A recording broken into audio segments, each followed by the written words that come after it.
That was great. Okay, I'm rolling. I've got good sound, so we might as well just Start out anytime? Yeah, right. Okay. and so, anytime. Jim, tell me a little bit about your background, especially where you grew up and how you got started in art. I was born in Middleton, Tennessee, grew up on the Gulf Coast in Mobile, Alabama, and ended up working in advertising. I'd always wanted to be an artist, and ever since I was seriously into art from high school on, painting as much as I could and drawing an awful lot. Commercial art seemed to be a good way to at least make a reasonable living, and but after about a 4-year stint in the Air Force, I worked in an agency, and then but I had a little painting studio across the street from the agency, so I'd paint as much as I could and come back and do commercial work. So I've always painted, almost always, but then since 1966, we moved up to the Smokies to paint full time, and then that's what this has been all about. What brought you to the Smokies? The beauty. You know, it really, it was such a surprise. We knew we had never, my wife Fran and my 3 children, we'd never been here, but I really wasn't prepared. In 1966, we came over the mountains from Cherokee and came down into Gatlinburg. And we came through that great national park, you know, and I said, wow, this is what a place to live, you know. And the more we drove around and looked, I said, you know, I've been talking about painting full time. Boy, this is a wonderful place, and this natural beauty is going to be preserved, and it's just for me, you know. And my wife said, well, you know, I'm ready if you are. If we've got the courage to sell out our part of the agency and sell the house, and she said, I'll move if you want to. So that's it. So you came here in the early 60s, so you've really seen a tremendous change in Gatlinburg and the county and surrounding area. Yeah, lots of changes. Some good, mostly good, some not so good, but the always the scenic beauty has just always been, I think God just gave it to me, and all these other folks get to come and look at my national park, you know. Yeah, I've always been fascinated on the different subjects and different mediums that you paint. I've seen a lot of your ocean scenes and of course your mountain scenes. How do you decide what you're going to paint? How do you get inspiration for your paintings? It usually decides itself for me. You know, having grown up on the coast, I, of course, sea subjects, sailboats, ships, and that sort of thing were my first love. But when we moved to the mountains, it was a love affair all over again. And as to what to paint, it sort of tells me, you know, looky here.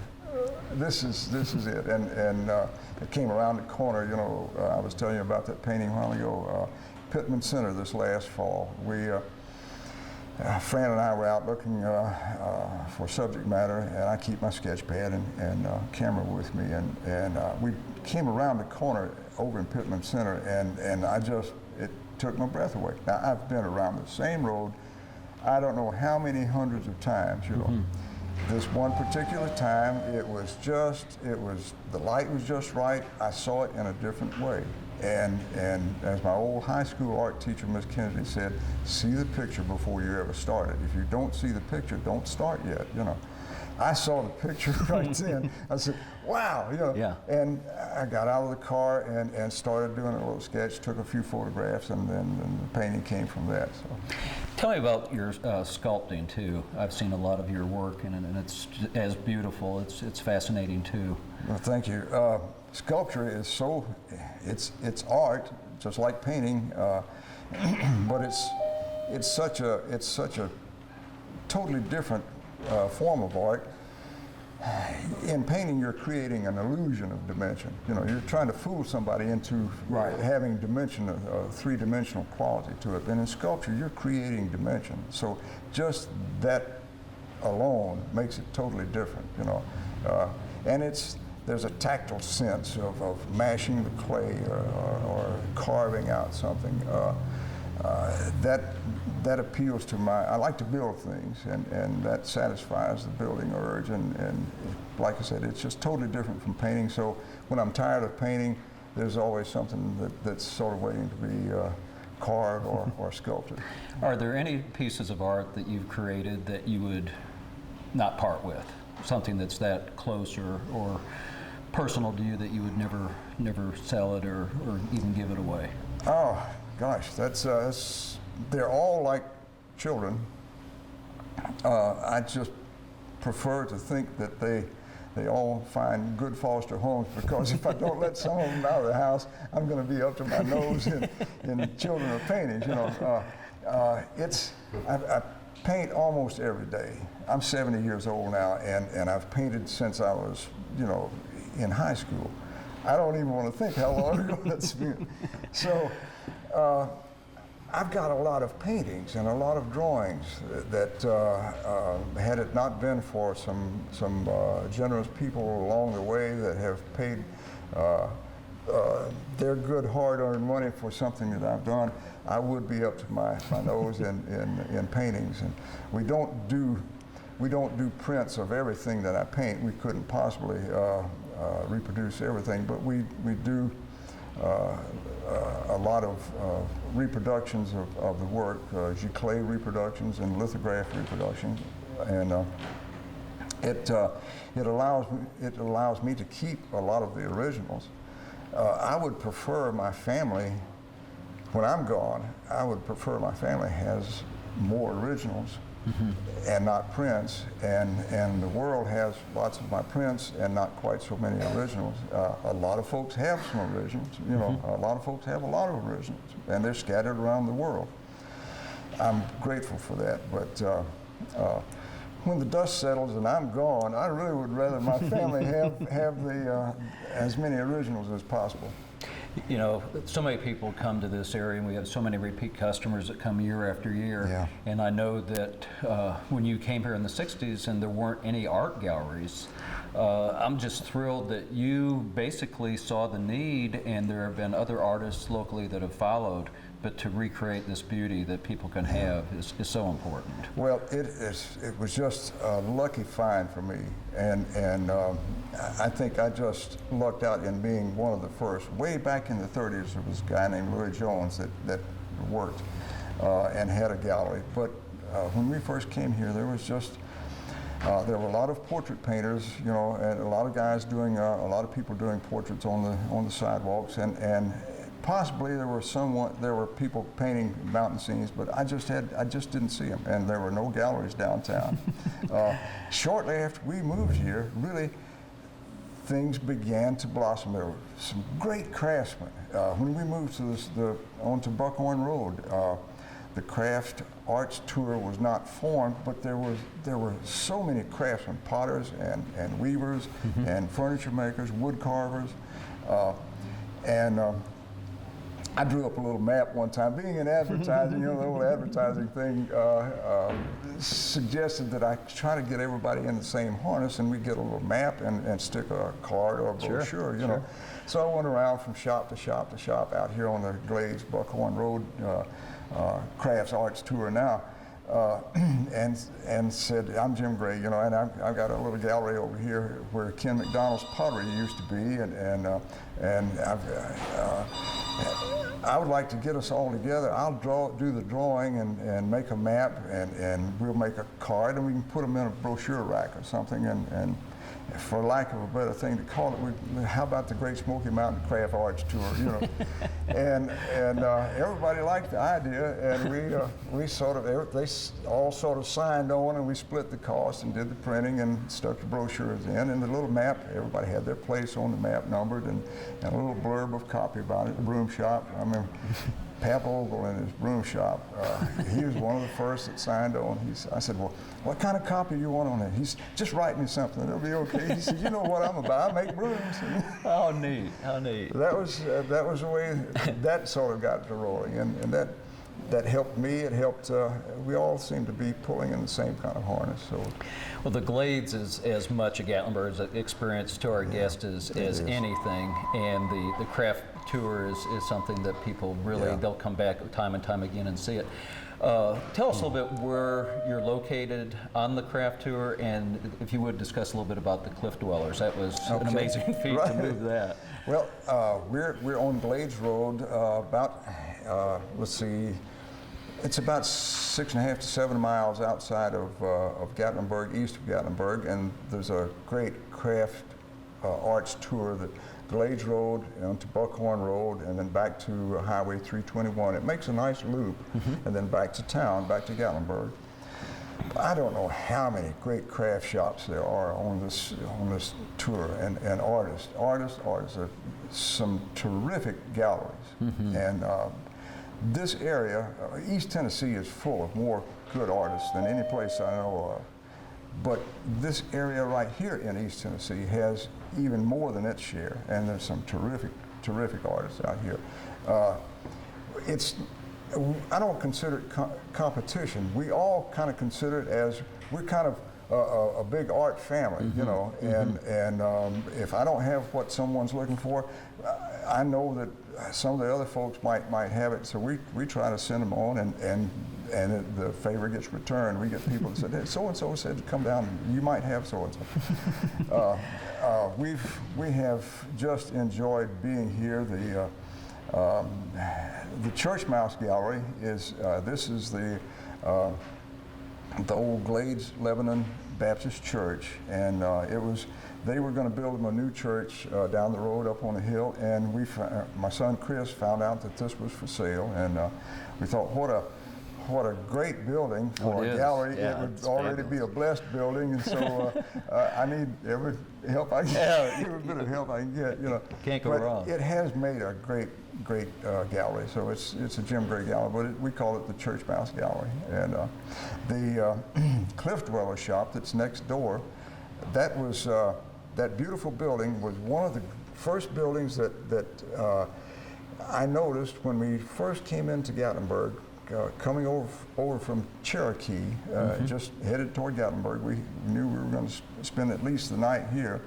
As we came down into town, on the right, coming in from the park, I said, kids, Franny, look at that great building up on the hillside there, right on the street, but it was perched, and it's named the Cliff Dwellers. What a great name. And I said, well, somebody really designed a terrific building.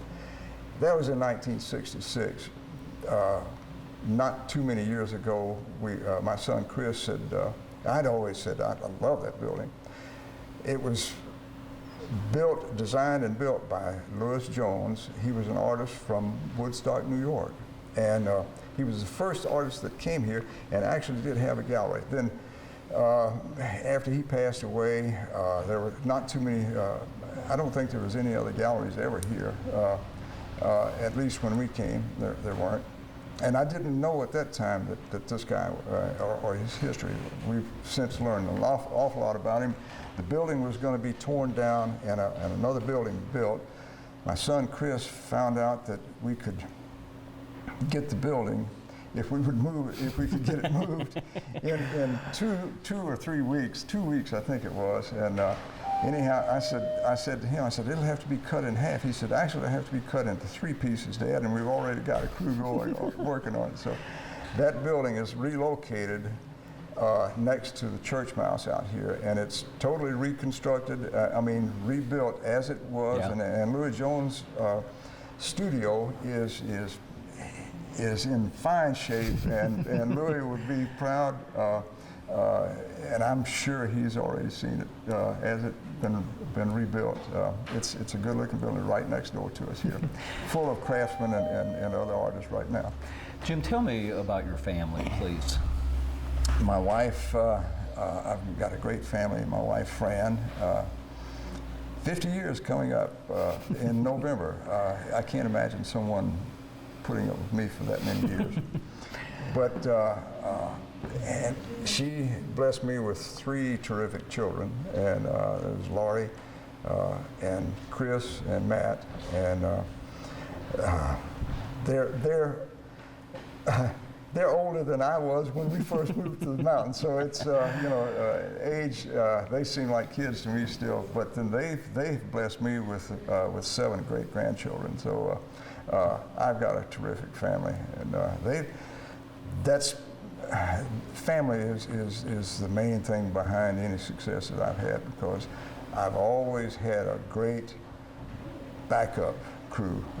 My wife Fran said way back when, if you have to pump gas and I have to wait tables to paint full time, she said, I'm ready to do it.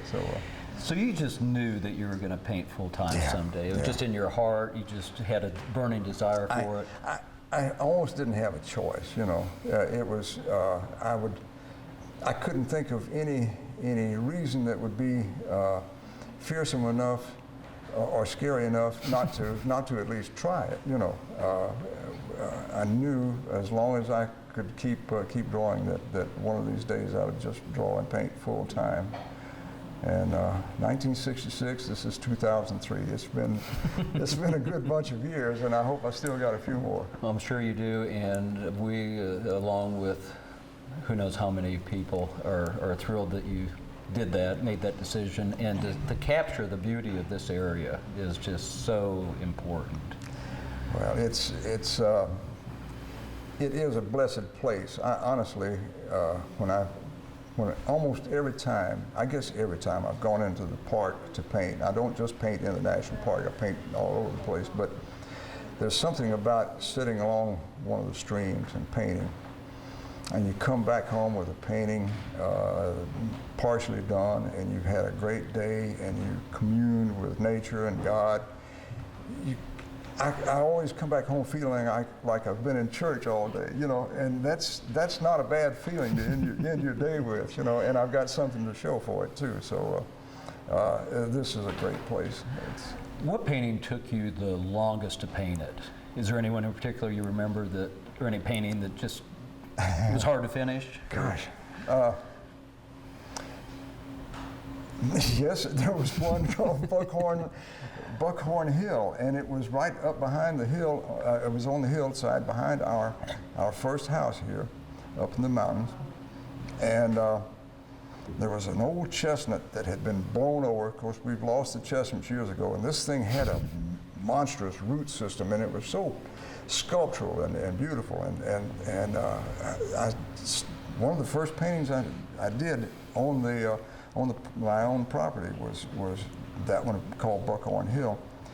I started it, and the painting, the tree on the ground, the roots, they looked real good. It was fine, but the painting something was wrong, and there was one big oak that was up behind the downed chestnut tree, and something was wrong with the painting. I'd look at it, I just didn't get it finished, and I kept it hanging in the studio for a year and a half almost. I'd come in every day almost and look at it. What's wrong with the painting? Don't like the painting.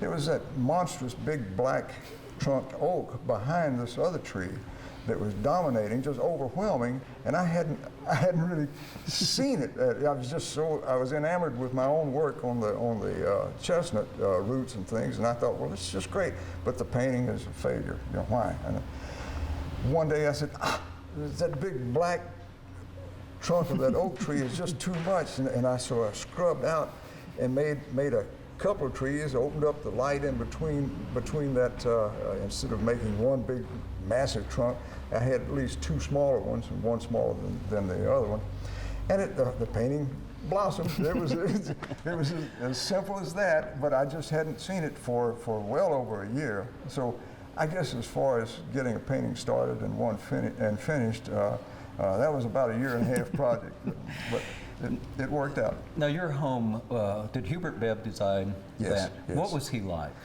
Hubert was one of the great architects. I think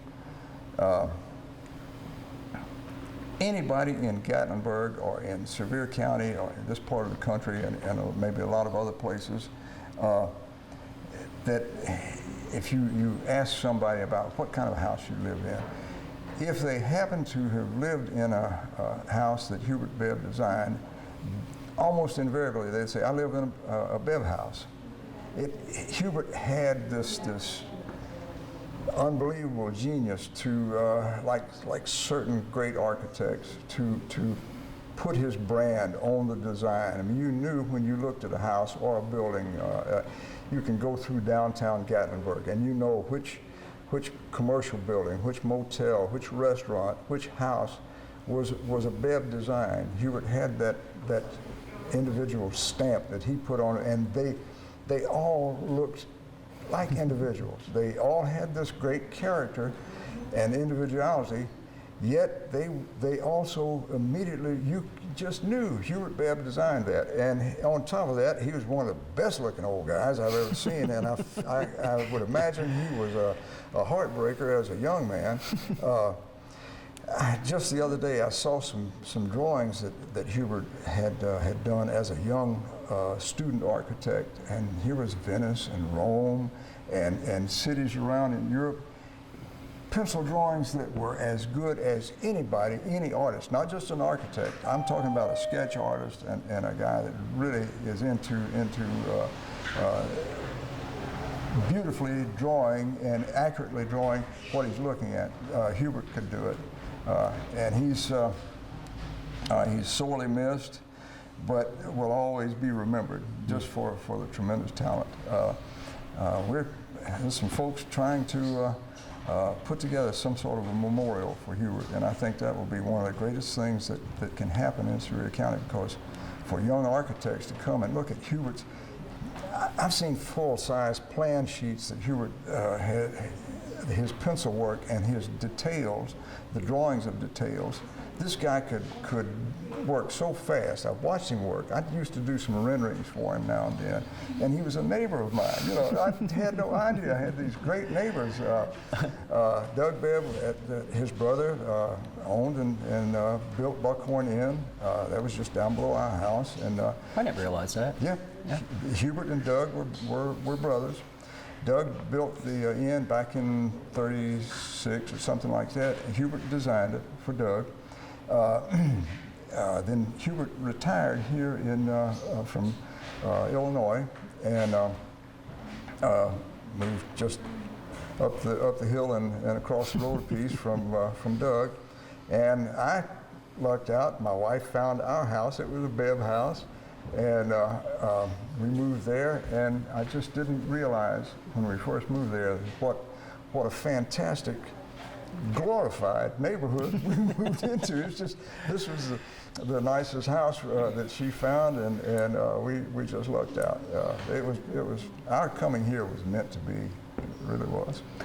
And you come in here in the late 60s, you've seen the boom of Gatlinburg, of Pigeon Forge, of the county, and I'm sure there's just an unbelievable list of interesting people that you have met and know and goodness. knew that were just part of this area, you know.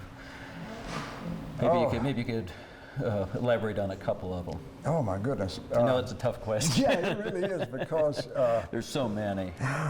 Miss Geneva Brown. You know, there are people that I could sit here and think of folks over and over. Mr. Ogle, Pap Ogle, that had the broom shop. I mentioned him a while ago. These were native folks. Miss Brown was such a wise and sweet person. Have no idea how old she was, but quite often, I used to teach workshops in the mountains. I'd have people, they would come and stay, about 20, 25 people would stay at Buckhorn Inn, and we would, I'd take them out to different places in the park, you know, and I'd start off with a demonstration, a watercolor demonstration or an oil. And then they would spend the rest of the day working on their paintings and hopping. I'd be hopping around from one to the other, working with them. Well, Miss Brown was a neighbor down the road that I had talked to and had just fallen in love with years before. And I asked her one time, would it be okay if sometimes I bring these very nice people and they will shut the gates and that sort of thing, not let the chickens out? Could we come and paint around your place? She said, I'd be delighted. She said, it gets lonely here. You know? Well, you can imagine the treat for folks from Ohio, Oh, yeah. Michigan, California, whatever, all these workshop people that had come to be in my painting workshop, and get to meet somebody like Geneva Brown. And she would sit on the porch and she'd put a sunbonnet on and photographs it. I'd lose the show. You know, it was not the Jim Gray show anymore. It was Miss Geneva Brown show. And she was so great. She would, now and then, she would go in and change costume. She'd put on a calico dress and a different apron and different things. And she just enjoyed being a part of these workshops and would tell me so. I've got in my book, I've got a face drawing of her and a painting I did years ago.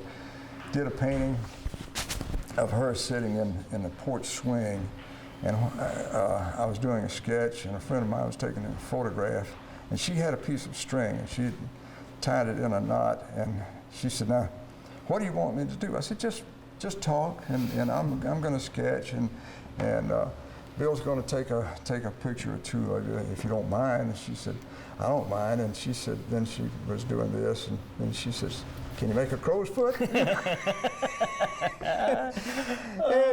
Bill Woods got that great photograph of her doing that, you know.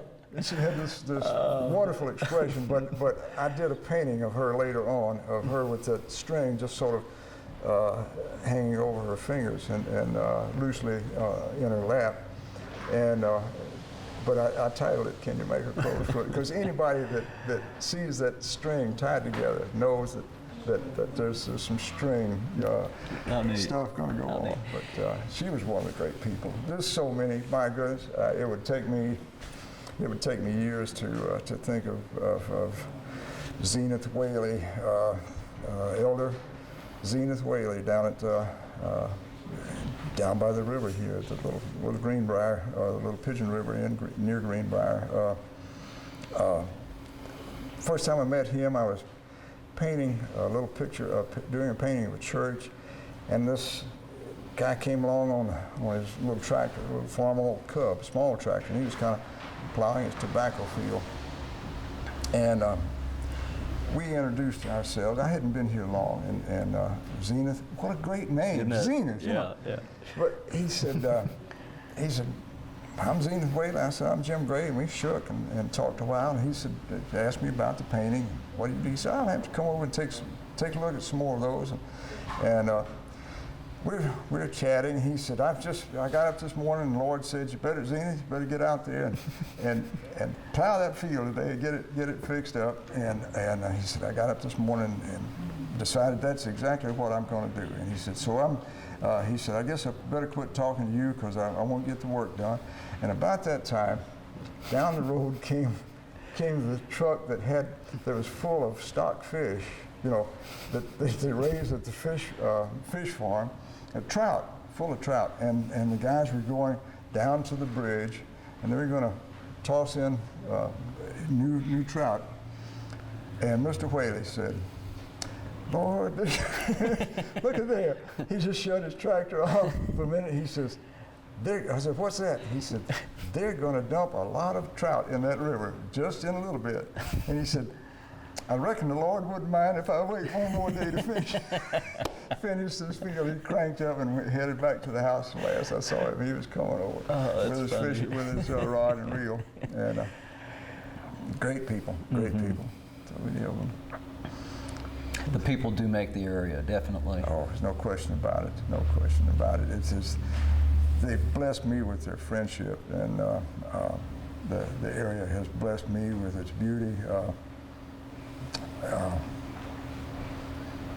My day just doesn't get any better, you know. That's great. Good. Okay. Good deal. Alfred was such a character. Yeah. He was just such a character. Yeah, when I was finishing my house, he came up and helped me. But gosh, he was a great guy. That's one of the neatest things about, and you know, this all comes as bonus after you move to a place, because I had not met anybody. I just knew the place is great. You know, my wife found us a terrific house, and life's going to be good. Then I started meeting people, and it just got better and better and better. When I first moved there, I went around to different neighbors and just offered to help, whatever I could do. Yeah. Because I was a Yankee from Illinois, moved down here and met Jimmy Drennan, who also lived in that same loop. Right. Later, I worked with him for WC Gunner, operated equipment, stuff like that. But I was just fascinated on the amount of common sense that he had. No formal education, but he would always say stuff to me like, "I can't believe you're doing that," or whatever. And it taught me just so much, just unbelievable. Well, like Mr. Ogle, the broom maker. I knew him for so many years and didn't realize he did not read or write. But I said, I wrote you a little squib here, Mr. Ogle, about. He said, "What's a squib?" I said, it's just a really short paragraph, He said, "Okay, that's a squib." He said, "I have to remember that." Now he said, didn't know. He said, "There's a lot of squibs in the Bible." Oh, that's hilarious. He said, I said, "Well, let's be okay." He said, "Well, and let me just finish this broom. You just read it to me, And he was still working on the broom. And so I read him the copy. He said, "Oh, that sounds fine. That's just perfect." Great. Gary. What a Good to see fascinating you. gentleman. We've met before. I don't think so. Man, you sure look. My wife said she. No, I know who it is. It's my friend Bob Cooper that lives in Newport. Looks like me. I'm from Ohio. Yeah, this guy lives in Newport, Rhode Island, and the minute I walked up, I thought, "You look so familiar. It's Bob Cooper I'm seeing there." Well, and it's Gary. Gary. And anyone else? You want me there? T-O-N-N-Y. C-O-N-N-Y. No, excuse me. T-O-N-N-Y. T-O-N-N-Y. So Gary and Tony. And here's Tom. Hi, Jim Gray. Nice to meet you. Okay, I'm going to give Tony top billing here then. Tony and Gary, there they are. T-O-N-N-Y. Okay. Have you ever met the Andersons, They've been Jim and waiting Catherine around. Anderson? They own a unit at the Watching Highlands. They just Primus bought here in the at movies for- LeConte Towers. They moved down here. You'd like it. He's a real nice guy. He G-A-R-Y, right? basically is an executive coach. He would teach people how to talk and present themselves and give speeches and blah, blah, blah, and all that. Sorry to So he's keep got a you all lot of waiting so long. I interesting didn't realize it was- clientele. And then he and his wife are both writers. But, they've done a lot of kids' work. Thank you all so much. Good to meet you. Off to Thomas Stop. You'd like them. And when people do move down No, here, we have a want gallery to across introduce the them to street. people, make them feel a bit more comfortable. Main downtown gallery. Get here. It was hard to choose. Oh yeah, those That's the great little footage. G plays did Great such footage. It's like, what do you jewel-like cut things. out? That's the problem, We were when so it's to, pleased when we. like Kevin said, do like three different. the play I think process that's neat is too. If you just do three fantastic. different ones, because people really watch I like the- I like anything the about the way local that all of the information, detail history, or whatever. was still captured. We have a No, I'm delighted. It's wonderful. Would you like want me to autograph the back? If you wouldn't I'm mind. glad you mind talked at about all. Hubert Bebb because I've never had anybody really talk much about Bebb outside of he was a great architect and So blah how blah many years blah. have you been painting? I'm 70 and I've been painting since I was in high school. Seriously, painting. I've been trying to since I was I was going to stay away from that. She's I think our she's house is the already got last it. house that Okay, we did bless her heart. Great. And I'll just sign the There's a back little of it. connection there. Or was you gonna sign No, there? I'm just going to sign it right here. You wouldn't know it now, but That's all right. That's great.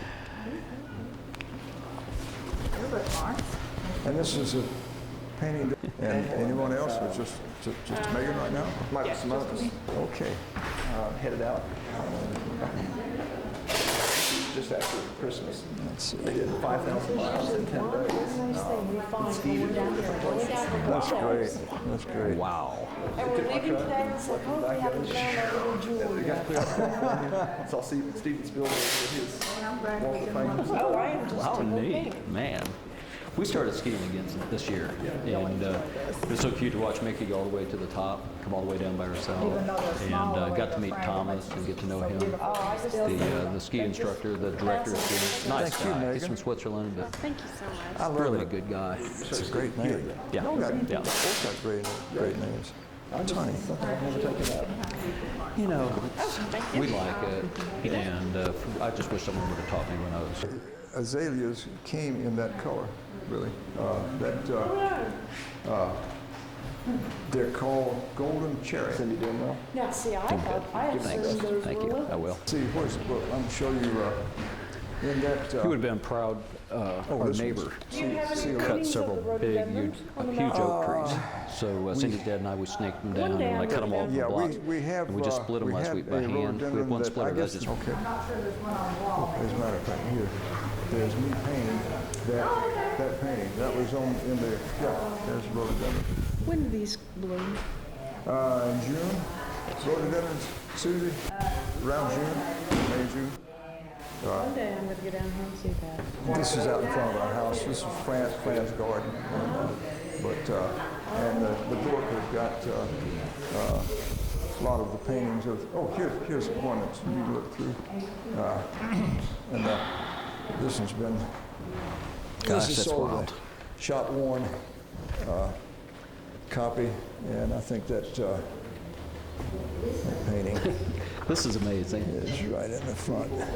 Yeah, Yeah, gosh, that's like, the Fran that they slid down so much that the bark just got smooth and slick. You know, they wore out an awful lot of blue jeans sliding down there. But it was finally one night when blew most of the tree down. It had gotten rotten, you know, the tree and everything. So this is up in the park. That's just out toward Carlsbad from here. Geographic as the greatest source of American or Earth photographs. Yeah.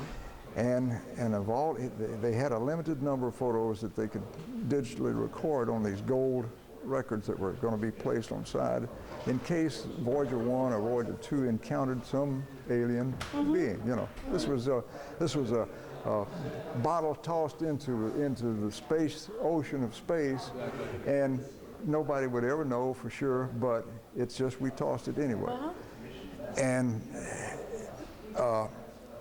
that obscure photograph in Geographic